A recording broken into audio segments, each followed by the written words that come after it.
Praise the lord. మరొక ఆదివారము, మరొకసారి యేసయ్యను ఆత్మతో, సత్యంతో యథార్థంగా ఆరాధించాలి. రెండో దినవృత్తాంతముల గ్రంథం 2వ అధ్యాయం 12వ వచనం. సృష్టికర్తయగు యెహోవా స్తుతి నొందును గాక. ఈరోజు దేవుని మనం ఎందుకు స్తుతించాలంటే, ఆయన నీ సృష్టికర్త, ఆయన నా సృష్టికర్త. He is our creator. ఆయన మనల్ని సృష్టించిన దేవుడు కాబట్టి ఆయన్ని మనం స్తుతించాలి. ఈ సృష్టించిన దేవుడు ఎలాంటి వాడంటే, ఈ సృష్టించిన దేవుడు నీ కొరకై, నా కొరకై ప్రాణం పెట్టాడు. నిన్ను నన్ను క్షమించాడు. మన పాపములను క్షమించాడు మన సృష్టికర్త. మన యొక్క బాధలను తీసివేశాడు మన సృష్టికర్త. రోషము కలిగిన దేవుడు మన సృష్టికర్త. మనము తప్పు చేస్తుంటే ఊరుకొని ఉండడు. మనము తప్పు చేస్తా ఉంటే మనల్ని సరిచేస్తాడు మన సృష్టికర్త.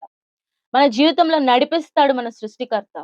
మనము ఎలాంటి పరిస్థితుల్లో వెళ్తున్నా మంచి కాపరిగా కాపాడుతాడు మన సృష్టికర్త. మనల్ని పోషిస్తున్నాడు మన సృష్టికర్త. కాబట్టి ఈ సృష్టికర్తను మనం ఆరాధించాలి. ఎన్నో విషయాలు దేవుని మనం ఆరాధిస్తూ ఉంటాం. ఈ సృష్టికర్త మనకి తండ్రి లాంటి వాడు. ఈ సృష్టికర్త మనకి స్నేహితుడు లాంటి వాడు. ఈ సృష్టికర్త మనకి ఆపద్బాంధవుడు. కాబట్టి ఈ సృష్టికర్తను స్మరణకు తెచ్చుకొని నీ జీవితంలో ఆయన ఎన్నో విధాలుగా మేలు చేసుంటాడు. కాబట్టి ఈ సృష్టికర్త స్తుతికి పాత్రుడు.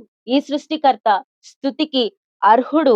ఈ సృష్టికర్తను ఖచ్చితంగా నువ్వు స్తుతించాలి, ఆరాధించాలి. ఈ సృష్టికర్త నీ ఆత్మకు చేసిన మేలును బట్టి ఖచ్చితంగా నువ్వు ఈరోజు ఆయన్ని ఆరాధించాలి.